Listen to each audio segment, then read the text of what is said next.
నమస్కారం. అదృష్టం కార్యక్రమానికి స్వాగతం. ఆదివారం అమావాస్య విశేషాలు ఏంటి? అక్షయ తృతీయ వల్ల ధనయోగం ఉంటుందా? మరియు జాతక సమస్యలకు పరిహారాలు తెలియజేయడానికి మనతో ఉన్నారు ప్రముఖ ఆధ్యాత్మికవేత్త జ్యోతిష్యులు నాగరాజు సుద్దపల్లి గారు. ఆయన అడిగి మరిన్ని విషయాలు తెలుసుకుందాం. నమస్కారం గురువు గారు. నమస్తే. ఆదివారం అమావాస్య విశేషాల సమస్యల గురుభ్యో నమః. ఇక్కడ చాలామందికి ఏమిటంటే ఆదివారం అమావాస్య అనేటువంటిది చాలా రేర్గా వస్తుంది. అందులో కూడా ఈ చైత్ర మాసంలో వచ్చేటువంటి, అంటే మనకి మొదటి మాసంగా చెప్పుకుంటాం, ఈ వచ్చేటువంటి మాసం ఏదైతే ఉందో ఇందులో ఈ సంవత్సరం ప్రథమంగా రావటం అన్నది అమావాస్య, ఆదివారం చైత్ర అమావాస్య. చైత్ర పౌర్ణమికి ఎంత విశేషం ఉంటుందో చైత్ర అమావాస్యకు కూడా అంతే విశేషం ఉంటుంది. వినేవాళ్ళకు కొంచెం చిత్రంగా ఉండొచ్చు, అమావాస్య అంటే అదేదో అశుభం అనుకుంటాం. ఈ సృష్టి మొదలైందే చీకటి నుంచి. చీకటి ఎప్పుడూ కూడా నీకు వెలుతురు విలువ తెలియాలి అంటే నీకు చీకటి ఉండాలి. చీకటి లేదనుకోండి వెలుతురు విలువ తెలియదు. ఎప్పుడు వెలుతురు ఉంటే అసలు మనకి దాని విలువ తెలియదు అనమాట. అంటే ఎప్పుడు సుఖాలు ఉంటే కష్టం విలువ తెలియనట్టుగా మనిషికి ఎప్పుడూ కూడా ఈ యొక్క చైత్ర అమావాస్య, అంటే అమావాస్య అనేటువంటిది చీకటి. ఈ చీకటిలో నుంచి కూడా మనకి వెలుతురు, అంటే దాని అర్థం ఏంటంటే మనిషి ఇప్పటి వరకు ఉన్నటువంటి అజ్ఞానాంధకారమైన చీకటిలో నుంచి జ్ఞానం అనేటువంటి వెలుతురులోకి వెళ్ళాలన్నటువంటి ఒక మంచి ఉద్దేశంతో చెప్పేటువంటి ప్రక్రియ. అది కాస్త అట్లా వెళ్ళి అది మూఢనమ్మకంగా మారిపోయింది. ఆదివారం అమావాస్య రోజున తప్పకుండా శివాలయానికి కానీ ఏదైనా మీ ఇష్టం వచ్చినటువంటి ఆలయం, ఎందుకంటే భగవంతుడికి నామ రూప రహితుడైన, నీ ఇష్టం ఏ పేరైనా పెట్టుకో, ఏ రూపమైనా చూసుకో, ఒక దీపాన్ని ఉంచండి. ఆ దీపం అంటే అర్థం ఏమిటంటే నీకున్నటువంటి అజ్ఞానాన్ని తొలగించుకొని జ్ఞానాన్ని వెలిగించుకునే ఒక జ్యోతి. అది భగవంతుని దగ్గర పెట్టడానికి సింబాలిక్గా ఏంటంటే ఈ జ్యోతిలాగా నాలో కూడా అజ్ఞానాన్ని తొలగించి దుఃఖాలను తొలగించి జ్ఞానం అనే జ్యోతిని వెలిగించమని ఒక సింబాలిజంగా పెట్టేటువంటి ఇది. అలా చేయటం వల్ల అది అర్థం చేసుకుంటే మనకున్నటువంటి ఇబ్బందుల నుంచి మనం ఆటోమేటిక్గా బయటపడతాం. ఎంత ఉన్నా ఏమున్నా కూడా మనిషి తనలో ఉన్నటువంటి కామ క్రోధ మదమోహ లోభాలకి అతీతుడేం కాదు. ఎవరమైనా సరే, ఎంత గొప్ప వాళ్ళైనా సరే, ఎంత గొప్ప పండితుడైనా సరే, ఋషి అయినా సరే, ఒక్కొక్క సమయంలో వీటన్నిటికీ మనం గట్టిగా వాటిని పోరాడాల్సి వస్తుందన్నమాట. కాబట్టి ఇవి కొన్ని సింబాలిజంగా చెప్పేటువంటి ఆదివారం అమావాస్య రోజున మనకి ఒక మంత్రం, అంటే పూర్వజన్మ సుకృతం వల్ల మన గురువులో లేకపోతే మన ఇంట్లో పూర్వీకులో మన వాళ్ళు ఏదో ఒక మంత్రాన్నో లేకపోతే ఒక అక్షర శబ్దాన్నో మన ఇంట్లో ఎప్పుడు నిత్యం ఉండిచేలాగా ఒకప్పుడు చేసేవాళ్ళు. ఎందుకంటే మనకు ఉన్నటువంటి మంత్ర అంటే అర్థం ఏమిటంటే అక్షర స్వరూపం. ఈ అక్షర స్వరూపాన్ని శబ్దంతో చదివితే అది మంత్రం అవుతుంది. మనకు ఉన్నటువంటి మంత్రాలన్నీ కూడా, బీజాక్షరాలన్నీ కూడా అక్షరమే. అక్షర స్వరూపంలోనే నువ్వు దాన్ని చెప్పగలగాలి. ఆ శబ్దంతో చదవటం వల్ల దానికి ఏమవుతుందంటే శబ్దానికి ఒక ఎనర్జీని క్రియేట్ చేసే శక్తి ఉంటుంది. కాబట్టి ఆ శబ్దం వలన మనకి ఒక పాజిటివ్ ఎనర్జీ అనేటువంటిది ఉంటుంది. కాబట్టి పూర్వీకులు ఇచ్చినటువంటిది ఉన్నా లేకపోయినా మనకంటూ పర్సనల్గా కొన్ని శబ్దాలు నచ్చుతాయి. అది అక్షరాలు కావచ్చు, బీజాక్షరాలు కావచ్చు, ఒక శ్లోకం కావచ్చు, ఏదో ఒకటి. దాన్ని ఈ రోజున మనం ప్రాక్టీస్ చేస్తే దానివల్ల మనకి చాలా పాజిటివ్ వైబ్స్ వస్తాయి అన్నమాట. మనకు ఒక కాలర్ నిర్మల రెడీగా ఉన్నారు, వారితో మాట్లాడదాం. నమస్కారం అండి నిర్మల గారు. నమస్కారం మేడం. ఎవరి గురించి తెలుసుకోవాలనుకుంటున్నారు? మా అబ్బాయి గురించి తెలుసుకోవాలంటున్నా. అబ్బాయిది డేట్ ఆఫ్ బర్త్ చెప్పండి. 2003 జూలై 10వ తారీఖు. జూలై 10. జూలై 10వ తారీఖు. టైం అండి? 10:55 పుట్టిండు. Hanamkonda government hospital. ఉదయం అండి 10:55. మాట్లాడండి గురువు గారు. చెప్పండి తల్లి, ఏం తెలుసు? గురుగారు నమస్కారం. గురుగారు నమస్తే అమ్మా, చెప్పండి ఏం తెలుసుకోవాలి? మా అబ్బాయి బీటెక్ లాస్ట్ ఇయర్ ఈ సంవత్సరం. ఆ అబ్బాయి నాకు చదువుతలేడా, అన్ని పాస్ అవుతాను అని అంటాడు. ఏం చెప్తలేడు, ఇట్లా ఏం చెప్తలేడు. ఏమన్నా అంటే చదువుతాను మమ్మీ, నేను కరెక్టే మమ్మీ, నేను కరెక్టే అంటాడు. పాస్ అవుతాడా కాడా మరి అసలు ఎట్లా? మేము ఆర్థిక పరిస్థితుల్లోనే ఉన్నాం. మా ఆధారం ఆయనకు కూడా పక్షవాతం వచ్చింది, మా ఆయనకు కూడా. చెప్తాను అట్లా మా బాబు గురించి సార్ మేము తెలుసుకోవాలనేది. అలాగేమ్మా, ఇక్కడ మీకున్నటువంటి జాతకంలో ఉన్నటువంటి సమస్య మీ వాడు పాస్ అవుతాడా లేదా అని ముందు మీరు నమ్మండి అమ్మా దయచేసి. బిడ్డల్ని తల్లిదండ్రులు ఎవరైనా సరే ఈ ప్రపంచంలో ఎవరు నమ్మినా నమ్మకపోయినా మన బిడ్డని తల్లి నమ్మి తీరాలి, అలాగే తండ్రి నమ్మి తీరాలి. ఈ ప్రపంచంలో ఎవరైనా నమ్మచ్చు, ఎందుకంటే ముందు ఇంట గెలిచి రచ్చ గెలవమని చెప్తారు కదా, అంటే ఇంట్లో వాళ్ళని మనం గెలుచుకొని బయట వాళ్ళని గెలుచుకోవాలని దాని అర్థం. అలాగే ఇంట్లో వాళ్ళు నమ్మితేనే బయట ప్రపంచం నమ్ముతుంది. దయచేసి ఇది గుర్తుపెట్టుకోండి. మీ వాడికి ఇక్కడ విద్యాస్థానాధిపతి అయినటువంటి గురువు లాభంలో ఉన్నాడు కాబట్టి చదువుతాడు, పాస్ అవుతాడు. అలాగే దశమ స్థానంలో రవి బుధుల యొక్క యోగం ఉన్నది. దీని బుధాదిత్య యోగము, భద్రమహాపురుష యోగము రెండు ఉన్నాయి ఇతనికి. ఈ భద్రమహాపురుష యోగంతో కన్నా కూడా బుధాదిత్య యోగం ఎక్కువగా అతని జాతకంలో ఉన్నది. అంటే కొన్ని డిగ్రీస్ వల్ల అది బుధాదిత్య యోగం కన్నా కూడా రవి బుధుల యొక్క యోగం ఉన్నది కాబట్టి భయపడాల్సిన అవసరం లేదు. ఇప్పుడు మీరే చెప్పారు మీ వారికి పక్షవాతం వచ్చిందని. రాహు తండ్రి స్థానంలో ఉచ్చలో ఉన్నప్పటికీ శుక్రుడు శనితో ఉండటం, చంద్రకేతువులు కలిసి ఆ రాహును చూడటం వల్ల ఇప్పుడు మీరే చెప్పారు న్యూరో సిస్టమ్ పక్షవాతం అంటే న్యూరో సిస్టంలో ఇబ్బందులు కలగటం వల్ల వస్తుంది అనమాట. అందులో బుధదశ జరుగుతుంది, శుక్రుడు శని జరుగుతుంది మీ అబ్బాయికి. కాబట్టి ఇక్కడ మీరు భయపడాల్సిన అవసరం లేదు, ఖచ్చితంగా పాస్ అవుతాడు. తను ఏదైనా ఒక కోర్సు మళ్ళీ నేర్చుకోమనండి, ఉద్యోగం కూడా తను సంపాదించుకొని నిలబడతారు. మీరు ఆ భయాన్ని వదిలేసి మీ వాడి మీద కొంచెం నమ్మకాన్ని ఉంచండి, అలాగే మీ వాడికి ధైర్యం చెప్పండి. మరో కాలర్ రవీందర్ ఉన్నారు హైదరాబాద్ నుంచి. నమస్కారం అండి రవీందర్ గారు. నమస్కారం అండి. ఎవరి గురించి తెలుసుకోవాలనుకుంటున్నారు? మా పాప గురించి అండి. పాపనా అండి? డేట్ ఆఫ్ బర్త్ చెప్పండి. జనవరి 3rd, 2009 అండి. జనవరి 3rd, 2009. టైం అండి? టైం ఈవినింగ్ 7:35 అండి. ఏంటండి? ఈవినింగ్ 7:35. ఈవినింగ్ 7:35. ప్లేస్ అండి? హైదరాబాద్. ఓకే, మాట్లాడండి గురువు గారితో. చెప్పండి సార్. నమస్తే. నమస్తే అండి. మా పాప ఎలా ఉంటుంది స్టడీస్ లో, గవర్నమెంట్ జాబ్ అవుతుందా అని అనుకుంటున్నాం. ఇక్కడ లగ్నం వచ్చేసి మీ పాపది లగ్నం వచ్చేసి కర్కాటక లగ్నం అండి. రాశి వచ్చేసి మీనరాశి, నక్షత్రం ఉత్తరాభాద్ర నక్షత్రం 2వ పాదం. జన్మజాతకంలో దశమాధిపతి అయినటువంటి కుజుడు 6వ ఇంట్లో రవితో ఉన్నాడు. పోరాడాలి, పోరాడితే కానీ గెలవం అంటారు చూసావా, అలాంటి పోరాట పటిమ కలిగితేనే అక్కడ గెలవటానికి అవకాశం. కాబట్టి ఇక్కడ బుధ మహాదశ జరుగుతుంది. బుధుడు వ్యయాధిపతి అయి పరాక్రమాధిపతి అయి 7వ స్థానంలో రాహుతో కూడా ఉన్నాడు.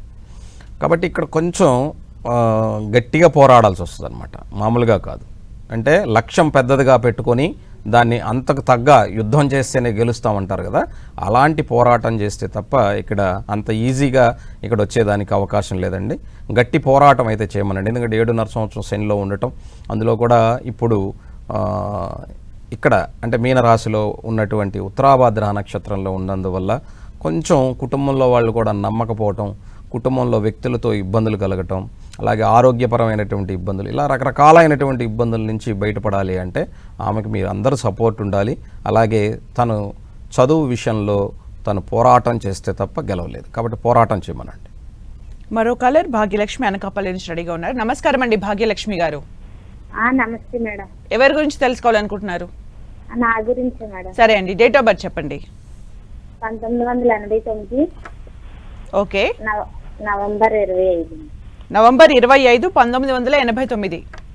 అవును సార్. టైం అండి? రాత్రి 10 ఆ టైం మేడం, తెలియదు సార్. ఓకే, రాత్రి 10 తర్వాత. ఏ ప్లేస్ అండి? ప్రాంతం? వడ్డాది మేడం. మాట్లాడండి గురువు. చెప్పండి అమ్మా. నమస్తే గురువు గారు. నమస్తే తల్లి, చెప్పండి ఏం తెలుసుకోవాలనుకుంటున్నారు? అంటే ఇంట్లో చాలా ఇబ్బందిగా ఉంటుంది సార్, మా భార్య భర్తలు కొంచెం శక్తి కోసం. ఓకే, ఇక్కడ మీరు ఇచ్చిన డేట్ ఆఫ్ బర్త్ ప్రకారం అమ్మా, లగ్నం వచ్చేసి మీది కర్కాటక లగ్నం, రాశి వచ్చేసి తులారాశి, స్వాతి నక్షత్రం 1వ పాదం తల్లి. అవును సార్. అయితే ఇక్కడ మీకు కుజదోషం ఉన్నది.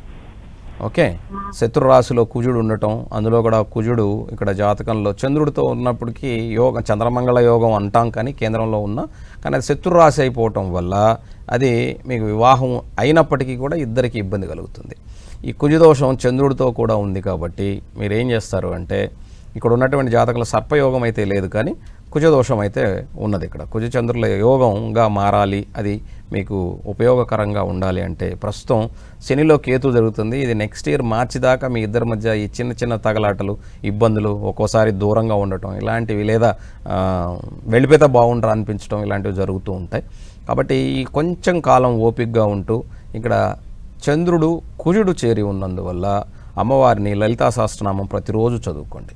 దానివల్ల మీకు కొంతవరకు ఉపయోగకరంగా ఉంటుంది. లలితా సంవత్సరం రాజు సార్ చదవాలంటే వినండి, చక్కగా ఒక 10-15 నిమిషాలు ఆ లలితా సహస్రనామాన్ని వినండి. దానివల్ల ఒక నమ్మకం ఏర్పడుతుంది. దానివల్ల మీరు కొంచెం ఓపికగా 1 సంవత్సరం రోజుల పాటు ఉండగలిగితే ఆ తర్వాత మీ ఇబ్బందుల నుంచి అంటే సమస్య అనేది దూరంగా వెళ్ళేదానికి కొంచెం సమయం పడుతుంది. అంతవరకు కొంచెం ఓపికగా ఉంటూ అమ్మవారిని సేవించుకోవడం ద్వారా మీకు మేలు జరుగుతుంది. మరో కాలర్ వేణు బెంగళూరు నుంచి రెడీగా ఉన్నారు. నమస్కారం అండి వేణు గారు. నమస్కారం అండి. ఎవరి గురించి తెలుసుకోవాలనుకుంటున్నారు? యాక్చువల్లీ నా గురించి తెలుసుకున్నాను. డేట్ ఆఫ్ బర్త్ చెప్పండి. నా డేట్ ఆఫ్ బర్త్ 20 సెప్టెంబర్ 1993 అండి. 20 సెప్టెంబర్ 1993 మార్నింగ్ 5:30 అండి బస్ టైం. ప్లేస్ అండి? యాక్చువల్లీ మా ప్లేస్ వచ్చి కోదాడ. ప్రజెంట్ నేను బెంగళూరులో ఉంటున్నాను. ఎన్ని గంటలకు పుట్టారు మీరు? మార్నింగ్ 5:30. సార్ ఏం తెలుసుకోవాలి సార్ మీరు? ఇది యాక్చువల్గా నేను ఒక కంపెనీ స్టార్ట్ చేశానండి. కంపెనీ స్టార్ట్ చేసి ఒక 2.5 years అవుతుంది. నేను ఏ ప్రాజెక్ట్ స్టార్ట్ చేసినా సగంలో ఆగిపోవడం, కొన్నేమో స్టార్ట్ చేద్దాం అనుకునేటప్పుడు ఆగిపోవడం ఇలా జరుగుతుంది. అంటే కొన్ని కంప్లీట్ అయ్యాయి, 1 year బ్యాక్ కంప్లీట్ అయ్యాయి. ఆల్మోస్ట్ 1 year నుంచి ఒక్క ప్రాజెక్ట్ కూడా కంప్లీట్ అవ్వట్లేదు. ఓకే, ఇక్కడ మీరు మీ జాతకంలో ఉన్నటువంటి సమస్య ఏంటంటే మీకు ఉన్నటువంటి వృత్తిలో సమస్య ఉంది, దానివల్ల ఇబ్బందులు ఉన్నాయని. ఈ లగ్నం సింహలగ్నం, రాశి తులారాశి, నక్షత్రం విశాఖ నక్షత్రం 3వ పాదం, దశమంలో కేతువు నీచ స్థితిలో ఉన్నాడు. ఇక్కడ బుధ మహాదశ జరుగుతూ ఉన్నది. మీకు దశమస్థానం అంటే వృత్తి కర్మస్థానం, అంటే మనం చేసే పని.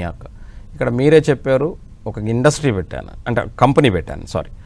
శని ఇక్కడ సప్తమంలో ఉండటం వల్ల దాన్ని శాసమహాపురుష యోగం అంటాం. అలాంటి వాళ్ళు ఇలాగే పెట్టుకుంటారు. అలాగే శుక్రుడు చూడటం వల్ల మీరు ఈ యొక్క వర్క్లో అంటే సాఫ్ట్వేర్ లాంటి ఈ కంపెనీస్లో వర్క్ చేసుకోవడం, ప్రాజెక్ట్ వర్క్స్ అవి చేసుకుంటున్నారు. It's good. అయితే ఇక్కడ వర్క్ అవ్వట్లేదని మీరే చెప్తున్నారు. అది ప్రాజెక్ట్ అనేది 1 yearగా ఇది అవ్వట్లేదని. ఇక్కడ మీకు కేతువు నీచ స్థానంలో దశమంలో ఉన్నందువల్ల మీతో ఉన్నటువంటి వాళ్ళు కూడా సహకారం అందించరు. అది ఆ సమయానికి అది అవ్వదన్నమాట. ఇది వచ్చే జనవరి దాకా అలాగే ఉంటుందండి.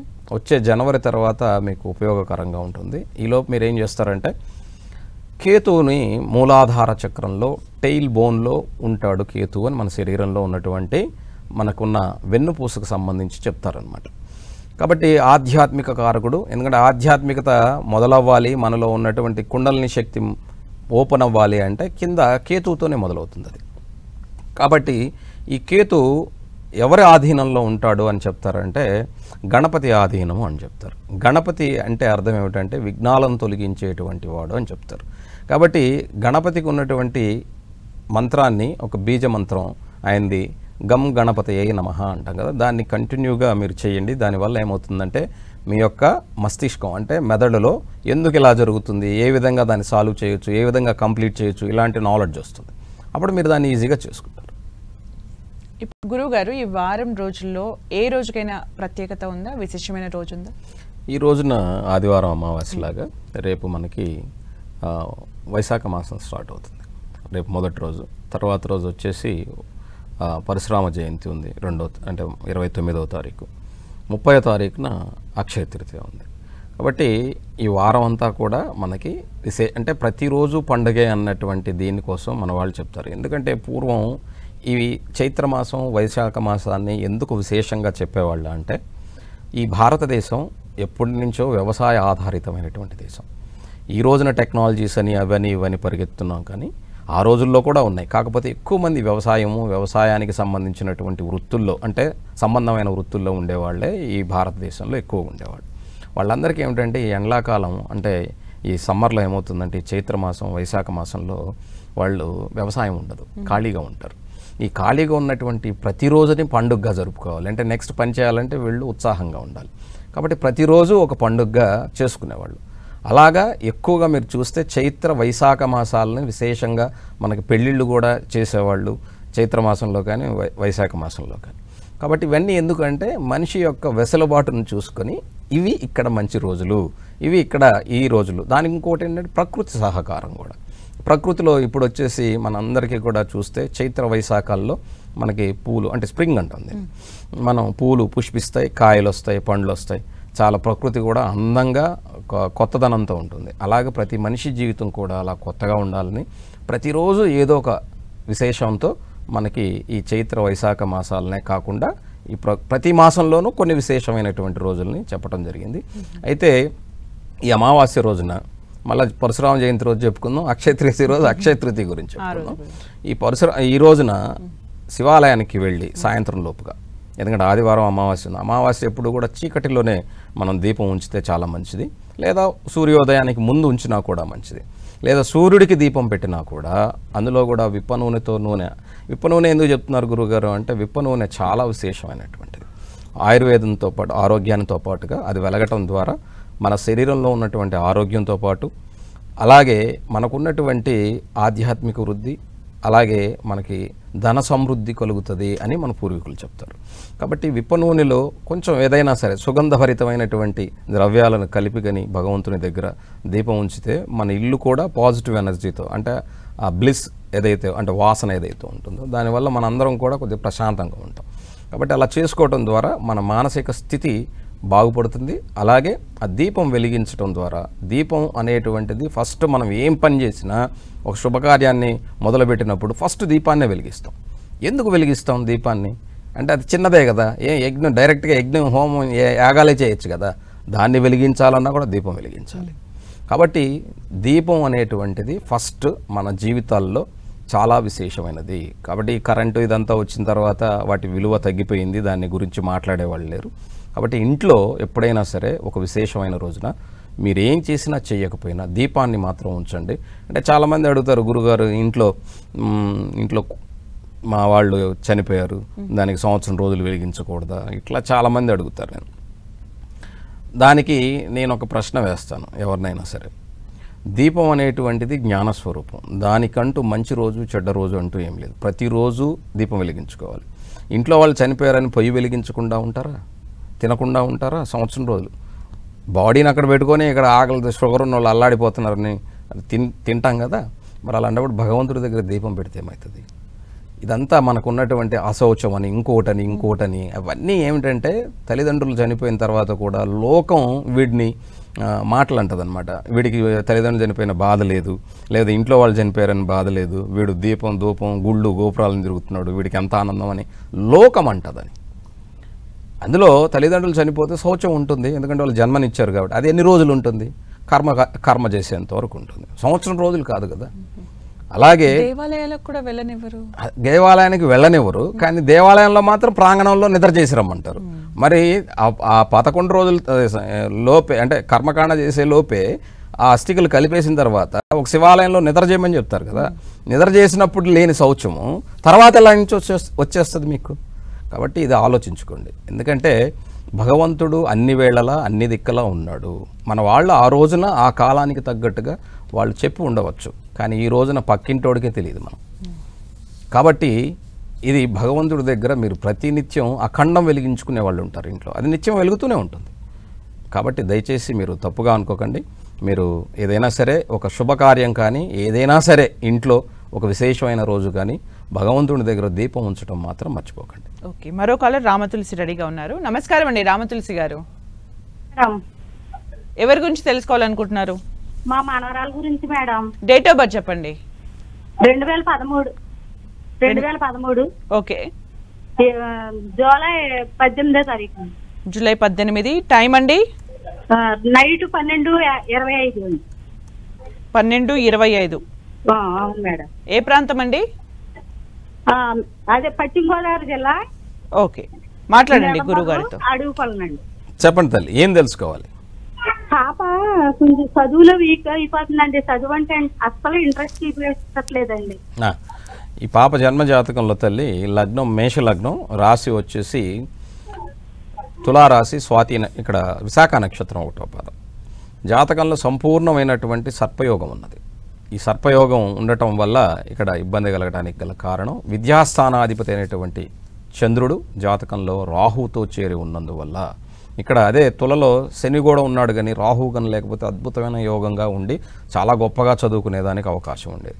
కానీ ప్రస్తుతం గురు మహాదశలో రాహు జరుగుతుంది కాబట్టి నెక్స్ట్ సెప్టెంబర్ దాకా కొంచెం ఇబ్బంది పెడుతుందమ్మా. కొంచెం ప్రోత్సాహం చేయండి, తర్వాత శని మహాదశ వస్తుంది. ఈ శని దశ వల్ల యోగకారకంగా ఉంటుంది. గురువులో రాహు జరుగుతూ ఉన్నందువల్ల తను కొంచెం ఇంట్రెస్ట్ చూపించకపోవడానికి గల కారణమై ఉంటుంది. అందులో కూడా కొంచెం కొన్ని భయాలు ఉంటాయి. చంద్రరాహుల యొక్క కలయిక ఉన్నటువంటి వాళ్ళకి కొంచెం పిరికితనము, భయము, అక్కడ ఉన్నటువంటి అంటే స్కూల్లో ఉండేటువంటి ఎన్విరాన్మెంటో లేకపోతే అక్కడ ఉన్నటువంటి చాలా కారణాలు ఉంటాయి. అవి మనమనే చెప్తే వేరుగా ఉంటుంది. కాబట్టి ఆ కారణాలు ఏమిటో కనుక్కొని మీరు ధైర్యం చెప్పండి. మీరు తప్పక బాగా చదువుతావు, మంచి ఉద్యోగం వస్తుంది ఇలాగా. ఎందుకంటే మోటివేషన్ చేయండి. ఉద్యోగం అంటే దశమాధిపతి అయినటువంటి శని ఉచ్చస్థితిలో ఉన్నందువల్ల మాట చెప్తున్నాను. అయితే సర్పయోగం ఉన్నది కాబట్టి ఈ సర్పయోగానికి తప్పకుండా శని రాహువుల యొక్క కలయిక ఉంది కాబట్టి ప్రతి ఆదివారం సాయంత్రం కాలభైరవుడి గుడిలో మీ పాప చేత దీపం పెట్టించండి. నెక్స్ట్ సెప్టెంబర్ 2026 సెప్టెంబర్ వరకు ఈ భయాన్ని పోగొట్టి ముందుకు తీసుకెళ్ళండి. తర్వాత బాగా చదువుకుంటారు. అలాగే గురుగారు ఈరోజు కార్యక్రమ సమయం కూడా ముగిసింది. రేపటి కార్యక్రమంలో మనం ఏ విషయం గురించి చర్చించుకోబోతున్నాం? ఎల్లుండి పరశురామ జయంతి ఉంది కాబట్టి రేపటి రోజునే చెప్తే అది ఎల్లుండి చేసుకోవడానికి బాగుంటుంది. కాబట్టి పరశురామ జయంతి గురించి, అలాగే పరశురాముడి జయంతి రోజున ఏ లగ్నం వాళ్ళు, ఏ నక్షత్రం వాళ్ళు, ఏ రాశి వాళ్ళు ఏదైనా ఒక చిన్న మంచి పని చేసుకుంటే వాళ్ళకి ఎలా వాళ్ళ జీవితంలో ముందుకు వెళ్ళగలరో తెలుసుకుంటాం. థ్యాంక్ యూ సో మచ్ గురుగారు. నేను అడిగిన ప్రశ్నలకు అలాగే కాల్స్కి కూడా ఆన్సర్ చేసినందుకు థ్యాంక్ యూ సో మచ్. నమస్తే. చూశారు కదండి, ఇది వాళ్ళ అదృష్టం కార్యక్రమం. మరో అంశంతో మళ్ళీ కలుద్దాం. Keep watching 10 TV.